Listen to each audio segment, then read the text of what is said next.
Before working with AutoCAD, there are several settings you need to configure. 1. Drawing units. 2. Workspace. 3. Dynamic input, and 4. Object snap. Click the drop-down menu on the new button, then select Browse Templates. If you want to work in millimeters, use the acadiso.dwt template.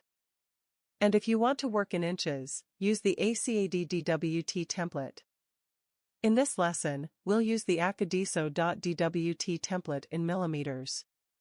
Select acadiso.dwt and click the Open button. We are currently in the AutoCAD workspace. If you want to change the units to something else, such as inches, type -dwg units, enter. To change to inches, type 1, enter. And press enter 6 times to exit.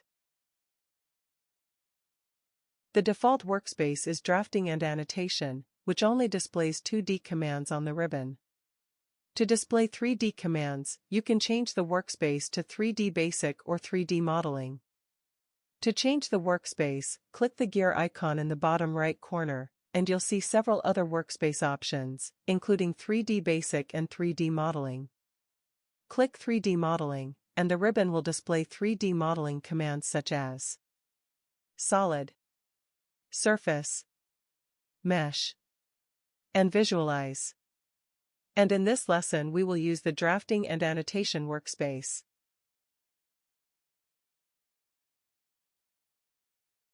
Next is Dynamic Input.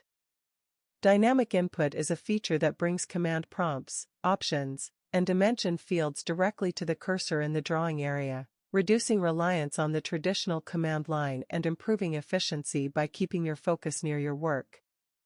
For example, if you type line, a prompt line will appear near the cursor. And to turn this feature on or off, you can press F12. Or by pressing the dynamic input icon in the status bar.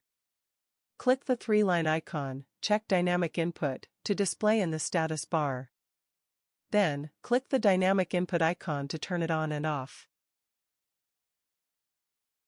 To configure snap objects, type DS, press Enter, to open the Drafting Settings dialog box. Click the Object Snap tab. In this lesson, we'll use all snap objects. Click the Select All button, then press OK to exit.